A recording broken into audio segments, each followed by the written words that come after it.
The Minnesota winter of 1944 arrived with a quiet, brutal force, burying the flatlands under a thick blanket of white. It was a cold as pure and unforgiving as the grief that had settled deep in the heart of Lieutenant Eva Schulberg. Here, at the newly constructed Camp Independence, the silence of the snow-covered pines was a stark contrast to the cacophony of the war raging thousands of miles away. Eva's war was a quiet one, fought not with a rifle, but with a red pen in a small, perpetually chilly office where the only sounds were the scratching of her pen and the rustle of thin, crinkling airmail paper. Eva was the chief censor for the camp's German prisoner of war population. It was a job that required a sharp eye, an unshakable sense of duty, and a deep understanding of the enemy's mindset. Eva possessed all three in abundance, but she also carried a weight that none of the official manuals could account for. Her parents had been German immigrants, intellectuals who had fled the rising tide of Nazism in the mid-1930s, leaving behind a life, a language, and a family they would never see again. They had raised Eva with a fierce, unwavering love for their adopted American homeland, a love tempered by a profound sorrow for the country they had lost to a monstrous ideology. For Eva, this war was deeply personal. It was a fight against the very darkness that had chased her family across an ocean. The news that her cousin, a young man who had grown up listening to the same German lullabies as she had been killed fighting with the U.S. Army in the Hurtgen Forest, had turned her personal fight into a sacred, solemn vow. Her German surname Schulberg, which had once been a simple fact of her identity, was now a source of constant low-grade suspicion, and no one was more suspicious than Sergeant Frank Miller. Miller was a combat veteran, a man who had left a piece of his leg and all of his illusions in the hedgerows of Normandy. He had returned stateside with a Silver Star for valor and a heart filled with a corrosive, all-consuming hatred for the German army. He was now in charge of the camp's internal security, and he saw the world in the stark, simple colors of his uniform: olive drab good, field gray evil. He viewed the prisoners not as defeated soldiers, but as caged animals, and he watched Eva, the German-American woman in charge of their mail, with a cold, predatory vigilance. He was certain that her shared heritage made her a weak link, a potential sympathizer who could not be trusted. The first transport of POWs arrived on a bitterly cold day in December, the steam from the train engine billowing like a ghost in the frigid air. They were a mix of hardened veterans from the Italian campaign and young, fresh-faced conscripts captured during the recent Allied push into Germany. They marched into the camp with a practiced discipline, their faces a mixture of exhaustion and a lingering, indoctrinated arrogance. Among them was a young corporal named Lucas Richter. He was barely 20, a former classics student from Heidelberg, with intelligent, watchful eyes that seemed to be constantly assessing, constantly analyzing. He was a product of a decade of Nazi propaganda, a firm believer in the righteousness of his cause and the inferiority of his captors. Eva's office was soon flooded with the first wave of their letters home. Her job was to read every single word, redacting any information that could be of military value: troop movements, camp locations, assessments of American strength. She also had to excise any overt Nazi propaganda. The rules were clear, the lines seemingly bright, but as she began her work, she found herself in a gray, murky world of human emotion. The letters were filled with a desperate, aching homesickness. They were filled with reassurances to worried mothers and sweet nothings to distant sweethearts. And they were filled with lies, small, brave lies meant to protect the families back home from the harsh reality of their defeat. Lucas Richter's first letters were a perfect example. He wrote to his mother and his younger sister Ilsa in a tone of defiant confidence. "Do not worry for me," he wrote. "The Americans are as decadent and disorganized as we were told. Their guards are lazy, their food is barely edible. It is only a matter of time before the final victory of the Reich reunites us." Eva read these words with a sad, weary shake of her head. She redacted the part about the lazy guards and assessment of military readiness, but she allowed the rest to pass. It was a harmless boast, the predictable bravado of a young soldier trying to keep up his own morale. Sergeant Miller, who made a habit of spot-checking the letters that passed through her office, saw it differently. "You let this through?" he asked, tossing the letter onto her desk. He tapped his finger on Lucas's dismissive comment about the food. "You're letting them send this garbage back home, letting them spread lies that we're not treating them right. It makes us look weak. The Geneva Convention requires us to allow them to correspond with their families, Sergeant," Eva replied, her voice calm and even. "His comments are not a threat to security. They are the posturing of a scared young man." "He's not a scared young man, Lieutenant," Miller sneered, his dislike for her rank, her gender, and her heritage all mingling in his tone. "He's the enemy, and you seem to forget that. Or maybe it just doesn't bother you to hear your landsmen complaining." The barb hit its mark, but Eva refused to flinch. "My duty is to follow the regulations of the United States Army," she said, her gaze unwavering. "And that is what I will continue to do." Miller stalked out of her office, but his suspicion remained, a toxic cloud that seemed to linger in the air. He began a quiet campaign against her, questioning her judgment with the camp commander, spreading subtle rumors among the other officers. He was convinced she was a sympathizer, and he was determined to prove it. The camp settled into the harsh rhythm of a Minnesota winter. The prisoners, stripped of their uniforms and their bravado, spent their days in enforced idleness, the monotony broken only by the daily roll calls and the meager meals. Their initial arrogance began to be eroded by the soul-crushing boredom and the dawning, terrifying realization that their promised 1,000-year Reich was crumbling. Then, a new directive came from the War Department. It was part of the same experimental re-education program being tested in other camps. The goal was to subtly expose the prisoners to the realities of American life, to counter the years of Goebbels' propaganda with simple, undeniable truths. The first step was to be a dramatic improvement in the quality and variety of the food. The prisoners were to be given a meal that was not just adequate, but abundant. They were to be given a taste of the America their leaders had told them was starving. Eva, through her logistical oversight, saw the requisitions come through. Fresh vegetables, real butter, sides of beef, crates of oranges, an unbelievable bounty in a world where much of Europe was facing actual starvation. She understood the strategy. It was a psychological attack, a battle to be fought with calories instead of bullets. The change in the mess hall was immediate and profound. The prisoners, accustomed to watery soup and hard bread, were served meals of roast beef, mashed potatoes with gravy, green beans, and fresh-baked bread. For the first time, they were given coffee with real sugar and milk. Their reaction was one of stunned, silent disbelief. They ate with a slow, deliberate intensity, as if they couldn't believe their luck, half expecting the food to be snatched away. That week, Lucas Richter wrote another letter home. Eva read it with a particular interest. The tone of defiant arrogance was gone, replaced by a note of pure, unadulterated confusion. "Mother," he wrote, "something strange is happening. The food, it has changed. Tonight, we were served a portion of roasted meat larger than our entire family's ration for a week. There were potatoes, cooked with milk and butter. There was even coffee, a taste I had almost forgotten. I do not understand this. The guards eat the same food. We are told this is normal for them. The propaganda, it seems, did not tell the whole truth. Perhaps nothing is as simple as we were led to believe." Eva read the letter twice. Her red pen hovered over the page. This was not military information. It was not overt propaganda. It was a simple, truthful account of a meal. But she knew with a sudden, startling clarity that this single paragraph was more dangerous to the Nazi regime than 1,000 bombs. It was a seed of doubt, a tiny crack in the foundation of lies upon which the entire Third Reich was built. She let the letter pass, untouched. When Miller did his spot check the next day, he exploded. "Are you insane, Schulberg?" he roared, slamming the letter down on her desk. "You let this through? He's telling them how well we're treating him. This is a security risk. It could be a code. Roast beef could mean an armored division. Coffee with sugar could be the date of a troop movement."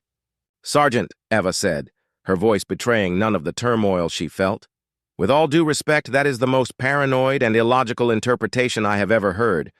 It is a letter from a son to his mother describing his dinner. My job is to censor threats, not to rewrite a young man's personal correspondence to fit your particular worldview. Your job is to protect this country, Miller shot back, his face inches from hers. And I'm beginning to think you have no idea what that means. I am making a formal complaint to the commander. I am going to have you removed. You are a liability, Lieutenant, and I am going to expose you.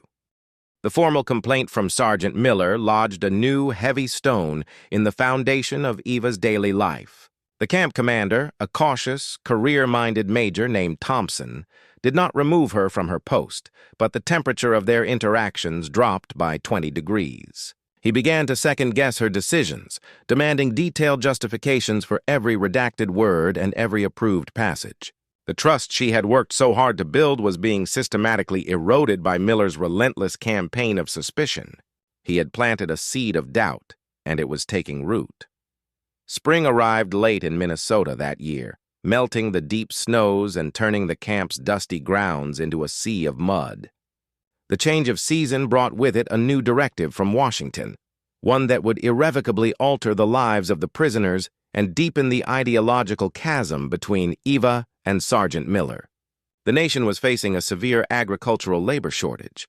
With millions of American men overseas, the fields and forests of the Midwest were in desperate need of able-bodied workers. The government's solution was both pragmatic and controversial. They would use German prisoners of war. The program was voluntary, but nearly every prisoner in Camp Independence signed up. The chance to escape the crushing monotony of the camp, to be out in the open air, to feel the satisfaction of a day's hard work, was an irresistible draw. They were assigned to various tasks, from working in the fields of local farms to cutting timber in the vast state forests that bordered the camp. Lucas Richter was assigned to a timber crew. For the first time in over a year, he felt the satisfying heft of an axe in his hands, the clean, sharp scent of pine filling his lungs. The work was grueling, but it was honest. It was a world away from the ideological abstractions and the brutal, senseless violence of the war. His crew was overseen by a handful of American guards, but the real authority was a civilian foreman, a leathery, silent Minnesotan named Ole Svensson. Svensson was a man whose family had been farming and logging this land for 3 generations. His only son was currently fighting in the Pacific. He had every reason to hate the young Germans in his charge, but he was a man of profound, simple decency. He judged men not by their uniforms, but by the quality of their work. Lucas, intelligent and a quick study, soon earned Ole's grudging respect. He learned to fell the massive pines with a clean, efficient technique. He learned to read the grain of the wood. One afternoon, a critical piece of equipment on their logging truck, a winch mechanism, broke down. The American guard in charge was clueless, but Lucas, who had a natural aptitude for mechanics, spent an hour studying the complex system of gears and levers. With Ole's permission, he carefully disassembled the winch, identified the sheared pin that was causing the problem, and fashioned a temporary but effective repair using a hardened bolt and some wire. He got the machine working again, saving the crew from losing a full day's work. Ole Svensson, who had watched the entire process in silence, walked over to Lucas, wiped his hands on a rag, and offered him a cigarette from his own pack. It was a small gesture, but in the silent, masculine world of the timber crew, it was a profound statement of respect. That evening, Lucas wrote to his family. His letters, which Ava now read with an almost clinical interest, had become a fascinating chronicle of his de-indoctrination. He no longer mentioned the final victory. Instead, he wrote about the vastness of the American landscape, the surprising kindness of the civilians, and the quiet dignity of men like Ole Svensson. "Mother," he wrote, "after the incident with the winch, today I did something I have not done since the war began. I felt useful. The civilian foreman, a man whose own son is fighting the Japanese, treated me not as an enemy, but simply as a man who knew how to fix a machine." He shared a cigarette with me. "It is these small moments of normalcy that are the most confusing. We were told these people were gangsters and degenerates, but I see only hard-working families. The farmer's wife near our work site leaves a bucket of fresh, cold water for us every day. Her husband waves to us from his tractor. These are not the actions of a decadent people. They are the actions of a confident one. The truth, I am beginning to realize, is a far more complicated thing than the simple slogans we were taught. Eva read the letter, a lump forming in her throat. This was the weapon. This was the truth that could dismantle an ideology. Every word was a testament to the quiet, unassuming power of American decency. She carefully stamped the letter with her censor's mark and placed it in the outgoing mailbag, knowing full well that if Sergeant Miller were to read it, he would see it as a treasonous love letter to the enemy. Miller, meanwhile, was escalating his own war. Since his direct complaints had failed to get Eva removed, he had changed his tactics. He was now trying to catch her in a clear, undeniable security breach. He began spending his off-duty hours in the camp library, studying intelligence manuals on cryptography and secret writing. He was convinced the prisoners were using Eva as a pawn, embedding coded messages in their seemingly innocent letters. He was hunting for a ghost, and his obsession was making him more and more reckless. He started conducting unauthorized, late-night searches of Eva's office, rifling through her desk, looking for any sign of collaboration. He began trailing her, his presence a constant, unsettling shadow at the edge of her vision. The psychological pressure was immense. Eva felt as if she were living in a fishbowl, every action scrutinized, every decision questioned. She found solace only in her work, in the quiet conviction that she was doing the right thing. The catalyst for Miller's final, desperate move came in the form of a small, seemingly insignificant detail. The timber crews, working deep in the state forest, were occasionally visited by Red Cross volunteers who would distribute coffee, donuts, and newspapers. The newspapers were always at least a week old, a deliberate security measure to prevent the prisoners from gaining access to timely information about the war. Miller learned through his network of informants that Lucas Richter had a particular interest in these old newspapers. He would carefully study the stock market pages. To Miller, this was the smoking gun he had been looking for. Why would a German corporal care about the Dow Jones Industrial Average unless it was part of a pre-arranged code? He became convinced that the stock listings were a key, a way for Lucas to transmit sensitive information about production numbers or supply movements, information he could be gathering from conversations overheard among the civilian loggers. It was a fantastical theory, born of paranoia, but Miller clung to it with the tenacity of a bulldog. He knew he couldn't prove it without catching them in the act.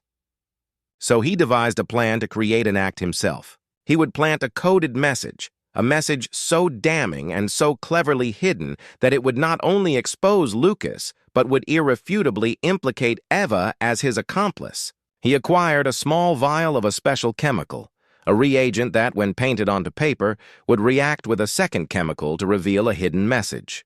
It was a system sometimes used by field agents. His plan was as simple as it was diabolical. He would wait for Lucas to write his next letter. He would intercept it after Eva had censored it, but before it left the camp. He would use the chemical to embed a coded message, something about the timber production numbers and their potential use in manufacturing airplane fuselages, within the body of the letter. Then he would discover the letter during a random inspection of the outgoing mail, exposing Eva's treason to the world. One evening, Lucas, his heart full of the strange, conflicting emotions of his new life, sat down to write to his sister, Ilse. He wrote about the massive scale of the logging operation. He wrote about the incredible efficiency of the American machinery. And then he wrote a paragraph that would seal his and Eva's fate.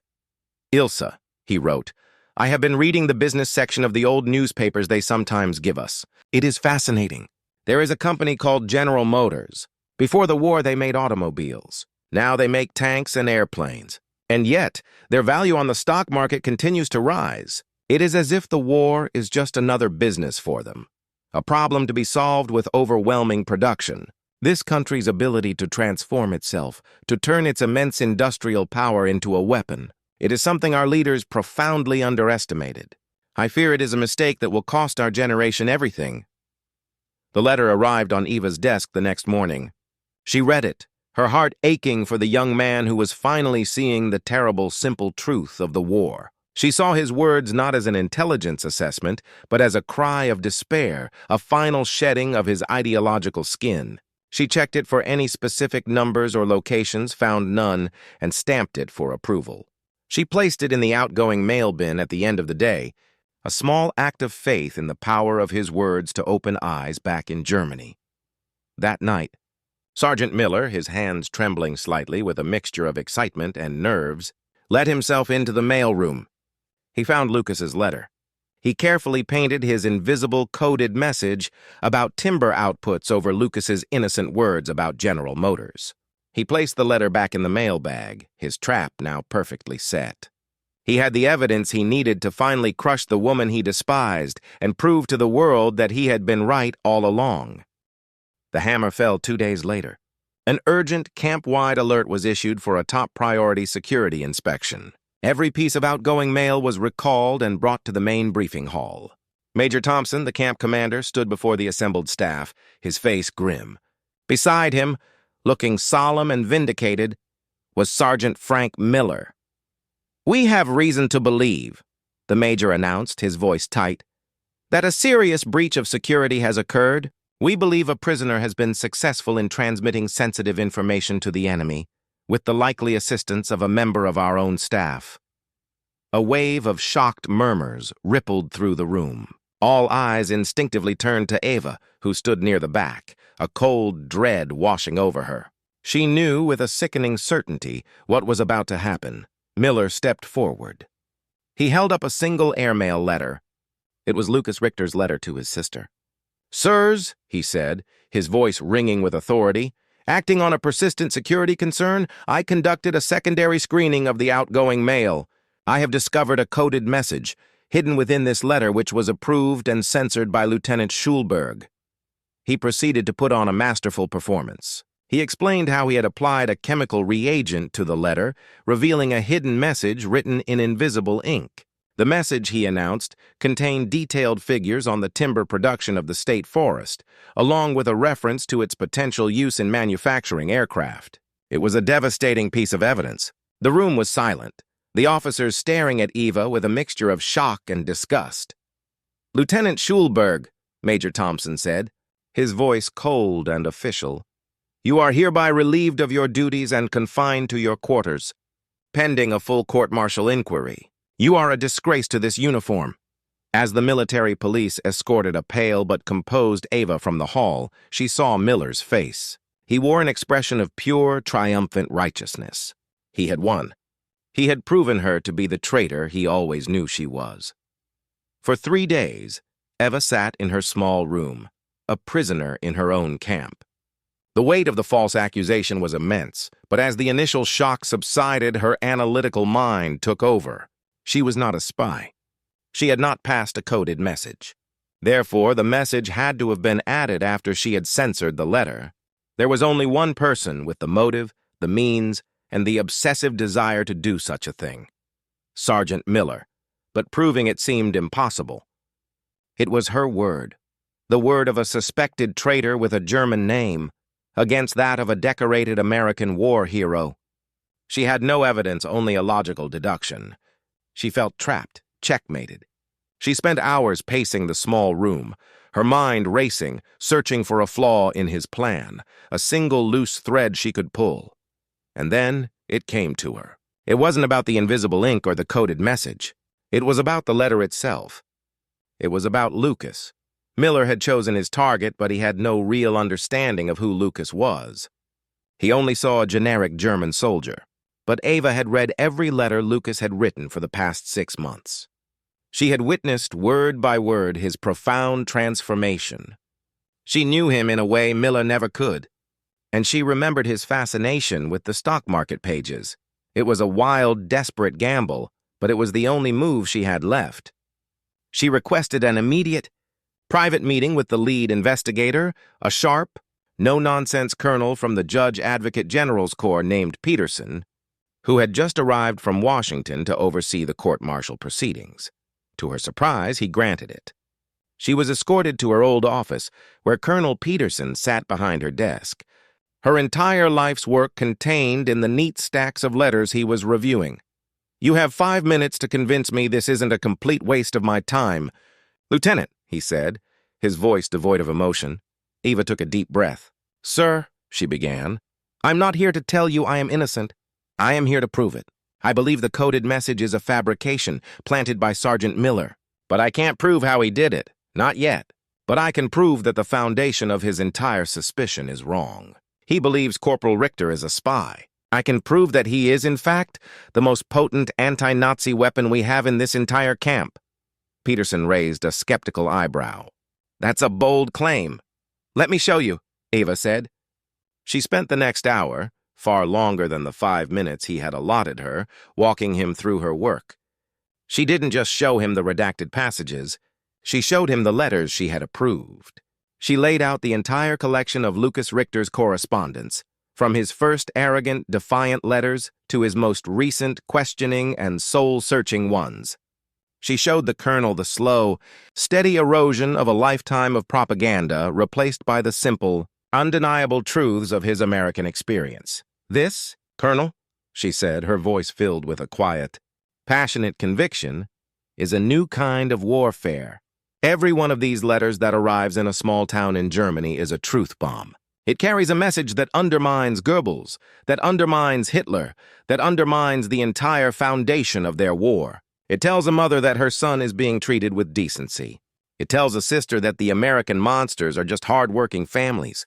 Sergeant Miller, with all his combat experience, is blind to this. He is still fighting the last war, a war of spies and secret codes. He cannot comprehend that the most powerful weapon we have is the truth itself." Peterson was silent for a long time, studying the letters, his expression unreadable. "Your theory is compelling, Lieutenant," he finally said. "But it doesn't change the fact that a coded message was found in a letter you approved." "I know, sir," Ava said. "And that's the part I can't explain. But Miller's entire case against me is built on his belief that Lucas was using the stock market pages as a code key. I believe Lucas was reading them for a very different reason. May I see the original letter? The one with the hidden message?" Peterson slid the letter across the desk. Ava looked at the paragraph about General Motors, the words now overlaid with the faint, chemically revealed scrawl of Miller's fabricated code. "Sir," she said, a sudden electric idea flashing in her mind. "Corporal Richter is a highly intelligent man, a former university student. He has been studying our economy through these old newspapers. I believe he is not just a prisoner.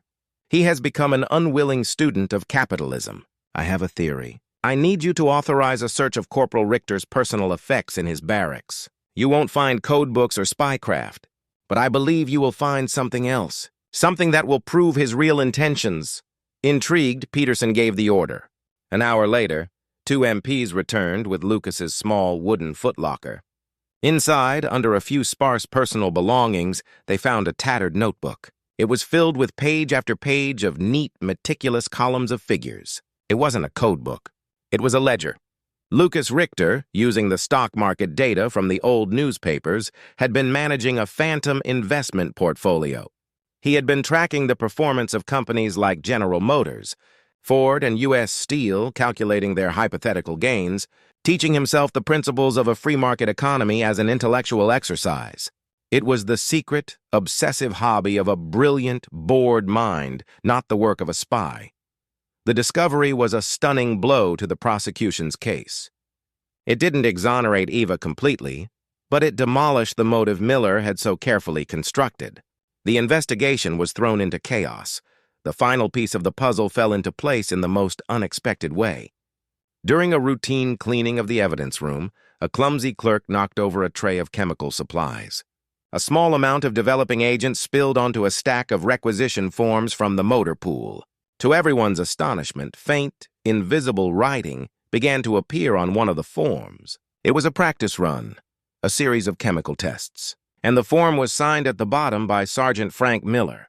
He had been experimenting with the invisible ink, and in his arrogance had used a common requisition form, never imagining it would be discovered. The 2 pieces of evidence, Lucas's stock market ledger and Miller's chemical-stained form, were undeniable. The case against Eva collapsed. The truth was revealed not in a dramatic courtroom confession, but in the quiet, methodical uncovering of facts. Sergeant Miller was arrested, his career ending in disgrace, a victim of his own obsessive, blinding hatred. A few weeks later, Ava was formally cleared of all charges in a quiet ceremony in the commander's office. She was given a commendation for her unwavering integrity and innovative understanding of psychological warfare. Her methods of censorship, allowing the truth to pass as a strategic weapon, were adopted as official camp policy. The war in Europe ended that spring. The German prisoners at Camp Independence, their faces a mixture of relief and profound uncertainty about their future, listened to the news over the camp's loudspeakers. Months later, as the repatriation process was beginning, Eva received a package. It had been routed through the International Red Cross. Inside was a small, exquisitely carved wooden bird and a letter. It was from Lucas Richter's sister, Ilsa, written from the ruins of Heidelberg. "Dear Lieutenant Schulberg," the letter began. "My brother has finally come home. He is thin and his eyes have seen too much, but he is alive. He told us everything about his time in America. He told us about the food, the work, and the kindness he was shown.